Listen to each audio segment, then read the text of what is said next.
Welcome back to our channel DMT logics. ఈ క్లాస్లో మనం డిగ్రీ ఫస్ట్ సెమిస్టర్ తెలుగులో ఫస్ట్ యూనిట్లో ఉన్నటువంటి మోస్ట్ ఇంపార్టెంట్ క్వశ్చన్స్ని డిస్కస్ చేయబోతున్నాం నాన్న.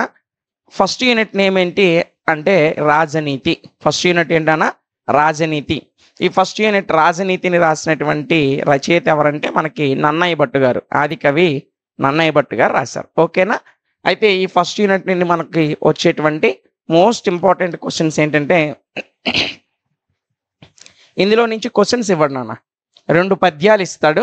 ఏదైనా ఒక పద్యాన్ని, కంఠస్థ పద్యాన్ని రాయమని అడుగుతాడు. సో ఒక పద్యం ఇచ్చి దాన్ని పూరించమని చెప్తాడు. ఆ పద్యానికి 5 మార్క్స్ ఇస్తాడు నాన్న ఎగ్జామ్లో. రిమైనింగ్ 10 మార్క్స్ ప్రతిపదార్థం రాయమంటాడు. అంటే ఒక పద్యం ఇచ్చి దానికి ప్రతిపదార్థం రాయమంటాడు. ప్రతిపదార్థం 10 మార్క్స్కి ఉంటుంది నాన్న. సో ఈ యూనిట్ నుండి టోటల్గా మనకి 15 మార్క్స్ అనేవి వస్తాయి. 15 మార్క్స్ అనేవి వస్తాయి. సో ఒక పద్యం ఉంటుంది, కంఠస్థ పద్యం పూరించమని చెప్తాడు. సో ఆ పద్యం 5 మార్క్స్కి ఇస్తాడు. ఒక పద్యం ఇచ్చి దానికి ప్రతిపదార్థం రాయమంటాడు. కాబట్టి ఇక్కడ మనం నేర్చుకోవాల్సినవి పద్యాలు మాత్రమే. ఫస్ట్ యూనిట్ రాజనీతిలో మనం నేర్చుకోవాల్సినవి పద్యాలు మాత్రమే. అయితే చాలా ఎక్కువ పద్యాలు ఉంటాయి. ఇందులో ఏవి నేర్చుకోవాలి, ఏవి కంఠస్థ పట్టాలి అని వర్రీ అవ్వాల్సిన అవసరం లేదు. మోస్ట్ ఇంపార్టెంట్ అనేక సార్లు ఇచ్చినటువంటి పద్యాలు ఏవైతే ఉన్నాయో వాటిని మనం ప్రతిపదార్థాల కింద డిస్కస్ చేద్దాం. సో అవే పద్యాలను మీరు కంఠస్థ పట్టండి. అవి 5 మార్క్స్ దగ్గర వస్తాయి. అందులో ఏదో ఒకటి ప్రతిపదార్థం దగ్గర కూడా వస్తుంది. ఓకేనా? అంటే మనం ఇప్పుడు డిస్కస్ చేయబోయే పద్యాలు ఏవైతే ఉన్నాయో వాటిని మీరు కనుక క్షుణ్ణంగా కంఠస్థ పట్టి నేర్చుకున్నట్లయితే 15 మార్క్స్ అనేవి ఈజీగానే మీకు ఫస్ట్ యూనిట్ నుండి వస్తాయి. ఓకేనా? సో ఇందులో ఫస్ట్ పద్యం ఒకసారి చూద్దాం. ఇది ఈ యూనిట్లో ఉన్నటువంటి మోస్ట్ ఇంపార్టెంట్ పద్యం నాన్న. ఈ పద్యం చాలాసార్లు ప్రీవియస్ పేపర్స్లో ఇచ్చాడు. అదేవిధంగా మోడల్ పేపర్స్లో కూడా దీనికి ఎక్కువ ప్రయారిటీ ఇస్తారు. ఎందుకంటే ఈ రాజనీతి అనేటువంటి పాఠంలో అత్యధిక ఇంపార్టెంట్ పద్యం ఏదైనా ఉందంటే ఇదే నాన్న. ఓకేనా? ఈ పద్యాన్ని మీరు కంఠస్థ పట్టండి. కంఠస్థ పద్యం కింద 5 మార్కులకైనా రావచ్చు, లేదా ప్రతిపదార్థం దగ్గర వాడే ఈ పద్యం ఇచ్చేసి ప్రతిపదార్థం రాయమంటాడు. కాబట్టి 5 మార్క్స్కి ఇంపార్టెంటే, 10 మార్క్స్కి కూడా ఇంపార్టెంటే. సో పద్యం ఒకసారి చూద్దాం నాన్న. కడుజనవాడునై పురుషకారియు దక్షుండునైన మంత్రి పెంపడరంగా రాజపుత్రులు మహాధనవంతులు చేసి వారితో నొడబడి పక్షమేర్పణంగా నుడుండంగా ధనమెట్టి వారికి గండుగనుకుని చేయకుండునే జగన్నుతి గర్వం దుర్విమోహమున్. ఇది పద్యం యొక్క ప్రొనౌన్సియేషన్. అయితే మీరు పద్యం పాడాల్సిన అవసరం లేదు, ఎవరి దగ్గర అప్పచెప్పాల్సిన అవసరం అంతకన్నా లేదు. సో పద్యాన్ని కంఠస్థ పట్టి గుర్తుపెట్టుకోండి.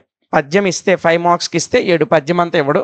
కడుజనువాడు అని ఇచ్చేసి మిగతావన్నీ డాట్ లైన్స్ ఇచ్చి చివరిలో దుర్విమోహమన్ అని ఇస్తాడు.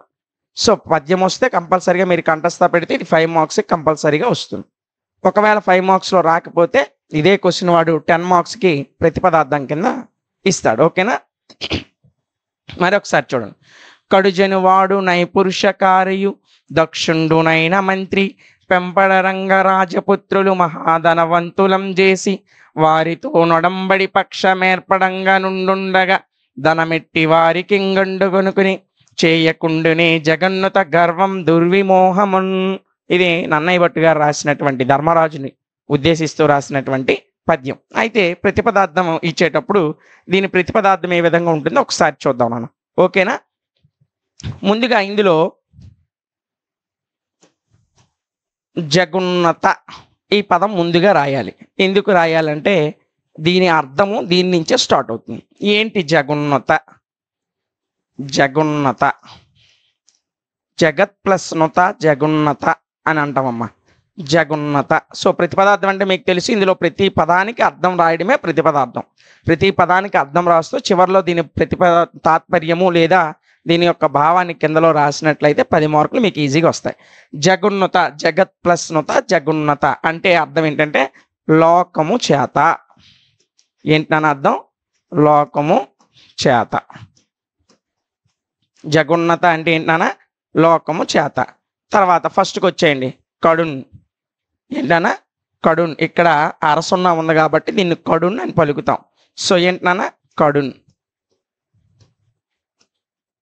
ఏంటి కడున్ అంటే మీలో చాలా మందికి దీని అర్థాలు కొన్ని తెలిసే ఉంటాయి కాబట్టి తెలిసి ఉండే మిగతా అర్థాలు కూడా చూసుకుంటూ వెళ్ళండి. ఓకేనా?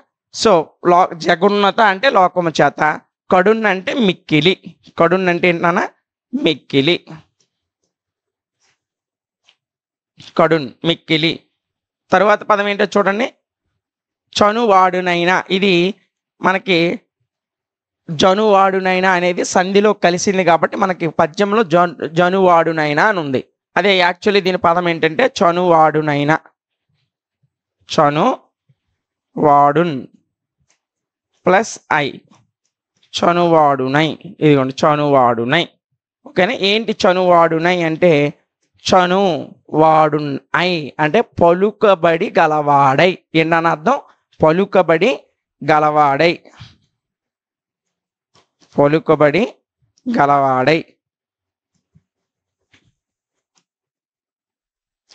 తరువాత చూడండి, పురుషకారియు. తరువాత పదం ఏంటన్నా? పురుషకారియు. పురుషకారియు.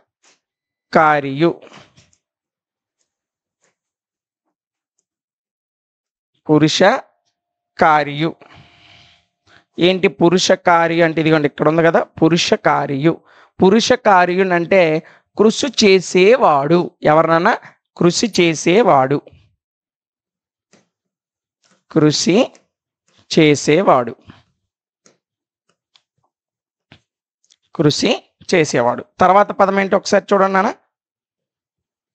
దక్షుండునైనా. ఎవరినన్నా? దక్షుండునైనా అంటే సమర్థుడును అయినా అని అర్థం. దక్షుండునైనా.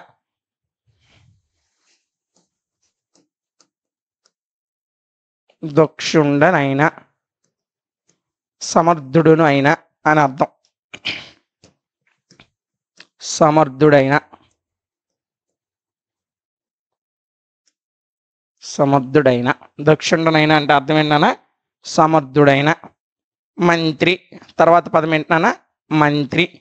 మంత్రి అంటే మంత్రేనా? మంత్రి అంటే మంత్రి, రాజు దగ్గర ఉంటారు కదా ఆ మంత్రి. మంత్రి. దక్షుండనైనా అంటే సమర్థుడైన. మంత్రి అంటే మంత్రి. తర్వాత పదం ఏంటో ఒకసారి చూడండి నాన్న. తర్వాత పదం పడురంగ. పెంపడురంగ. ఇక్కడ ఒక పదం ఉంది, మర్చిపోకండి. పెంపడురంగన్ అంటే అతిశయము మీరునట్లుగా, అంటే గర్వము లేదా మీరునట్లుగా అని. పెంపడరంగ. పెంపడరంగ అంటే అతిశయము మీరునట్లుగా. అతిశయము. అతిశయం అంటే గర్వం. అతిశయము మీరునట్లుగా.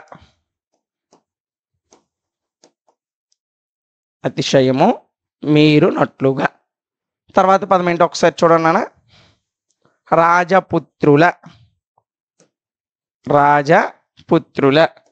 రాజపుత్రులు అంటే మీ అందరికీ తెలుసు. రాజపుత్రుల అంటే రాజకుమారులు. సో అదే పదం రాసేయండి. రాజపుత్రుల. రాజపుత్రులు అంటే రాజపుత్రులని రాస్తారు, లేదా రాజకుమారులని రాస్తారు. రాజపుత్రుల అంటే రాజపుత్రులు లేదా ఇతర రాజుల కుమారులు, ఏది రాసినా పర్వాలేదు. తర్వాత పదం చూడండి. మహాధనవంతులను చేసి. తర్వాత పదం ఏంటన్నా? మహాధనవంతులను చేసి అంటే మిక్కిలి సంపద గలవారిగా చేసి అని అర్థం. మహాధనవంతులను చేసి. ధనవంతులను చేసి అంటే గొప్ప సంపద గలవారిగా చేసి అని అర్థం నాన్న. గొప్ప సంపద గలవారిగా చేసి. గొప్ప సంపద గలవారిగా చేసి. తర్వాత పదం ఏంటి ఒకసారి చూడండి నాన్న. వారితో.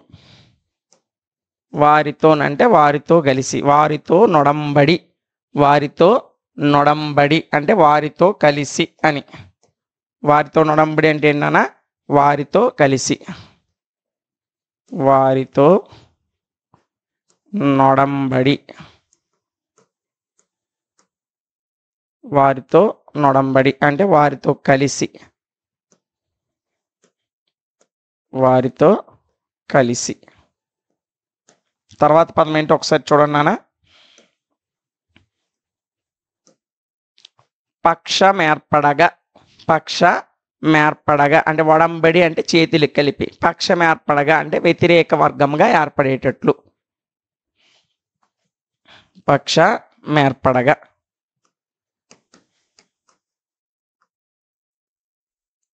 పక్షమేర్పడి లేదా పక్షమేర్పడిగా, వ్యతిరేకముగా ఏర్పడినట్లు, వ్యతిరేకముగా ఏర్పడగా, వ్యతిరేకముగా ఏర్పడినట్లు.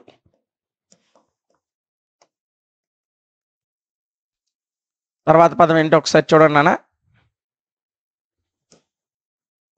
నుండుండగా ఏంటన్నా, నుండుండగా ఇందులో ఊ ఉంది నాన్న, నూలో ఊ ఉంది. ఉండుండగా అంటే ఉండడం లేదు కదా, ఉండుండగా.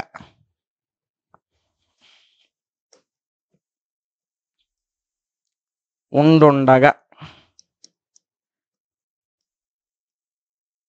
ఉండుండగా అంటే ఉండడం లేదు కదా, ఏర్పడడం లేదు కదా అని. ఏర్పడడం లేదు కదా. నుండుండగా అంటే ఏంటన్నా, ఏర్పడడం లేదు కదా. నెక్స్ట్ పదం ఒకసారి చూడండి నాన్న. ధనమెట్టి వారికి ఏనన్నా, ధనమెట్టి వారికి, ధనం అంటే ధనము, ఎట్టి వారికి అంటే ఎటువంటి వాళ్ళకైనా, ఎటువంటి వాళ్ళకైనా. ధనము అంటే సంపద లేదా డబ్బు ఏదైనా రాయొచ్చు. ధనము అంటే సంపద లేదా డబ్బు అని అర్థం. ధనము డబ్బు లేదా సంపద, డబ్బు లేదా సంపద. ఎట్టి వారికైనా,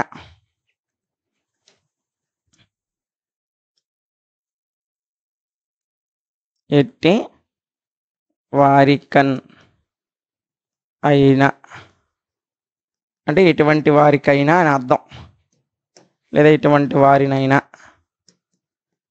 ఎటువంటి వారినైనా. ధనం ఎట్టి వారికైనా అంటే అంటున్నా ఎట్టి వారినైనా లేదా ఎట్టి వాళ్ళకైనా, మీ ఇష్టం ఎలాగైనా రాయొచ్చు. తర్వాత పదం ఏంటో ఒకసారి చూడండి నాన్న. ఇదిగోండి గడుకొని. తర్వాత పదం ఏంటి, గడుకొని అంటే గడుకొని, గాలో కా ఉంది. సో ఇక్కడ సంధి ఏర్పడింది అనమాట. మెట్టి వారికి గడుకొని అంటే కడుకొని, కడుకొని అంటే పూని అని అర్థం. ఏంటన్నా, పూని అని అర్థం. గడుకొని అంటే ఏంటన్నా, పూని అని అర్థం. కడుకొని, పూనుకొని లేదా పూని మీ ఇష్టం. సో అర్థం మాత్రం మారదు. కడుకొని అంటే ఏంటన్నా, పూని అని అర్థం. సో నాకు తర్వాత పదం ఏంటో చూడండి. చేయకుండున్, చేయకుండెన్ అంటే దానికన్నా ముందు ఇక్కడ ఒక పదం ఉంది, గర్వము. గర్వము అంటే అహంకారము, అతిశయము అని. దుర్విమోహమున్, దుర్విమోహమున్ అంటే చెడ్డదైన, మితిమీరిన అని అర్థం. సో ఈ రెండు పదాలు ఒకసారి రాద్దాం అన్న. గర్వము, గర్వము అంటే అతిశయము లేదా అహంకారము, ఏది రాసినా పర్లేదు. అతిశయము. దుర్విమోహమున్, దుర్విమోహమున్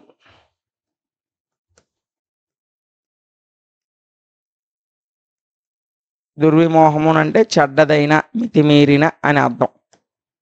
చెడ్డదైన లేదా మితిమీరిన, మితిమీరిన. ఇప్పుడు ఈ చివరి పదం రాద్దాం. ఈ చివరి పదం ఏంటి, చేయకుండినే. చేయకుండినే, చేయకుండినే. చేయకుండా అంటే చేయకుండా ఉంటుందా, చేయకుండా ఉంటుందా లేదా కలిగించకుండా ఉంటుందా, ఏది రాసినా పర్లేదు. కలిగించకుండా ఉంటుందా, కలిగించకుండా ఉంటుందా. అంతేనా? ఇది ప్రతి పదానికి కూడా మనం అర్థాన్ని ఇచ్చుకుంటూ వచ్చాం. ఓకేనా? సో ఇవన్నీ పదాలకి అర్థాలు రాసిన తర్వాత చివరిలో మనం తాత్పర్యం రాయాలి. దీన్ని భావము అంటాం. తాత్పర్యము లేదా భావము అనే హెడింగ్ పెట్టి సో పైన విడదీసుకుంటూ వచ్చిన ప్రతి పదం యొక్క అర్థాన్ని రాసుకుంటూ రావాలి. అంటే ఏం లేదు, సో మనం లోకము చేత అని ఫస్ట్ స్టార్ట్ చేశాం కదా. ఎక్కువ పలుకుబడి కలిగి క్రియాశీలయు సమర్థుడైనటువంటి మంత్రి ఇతర రాజపుత్రులను మహాధనవంతులుగా చేసి వారితో చేతులు కలిపి నీకు వ్యతిరేకంగా పూనుకోవడం లేదు కదా. ధనము ఎట్టివారికైనా గర్వాన్ని అతిశయాన్ని ఖచ్చితంగా కలిగిస్తుంది. ఇదే సత్యం ధర్మరాజా అని నన్నయ్య గారు ధర్మరాజుని ఉద్దేశిస్తూ రాసినటువంటి పద్యం. సో తాత్పర్యం చూడండి.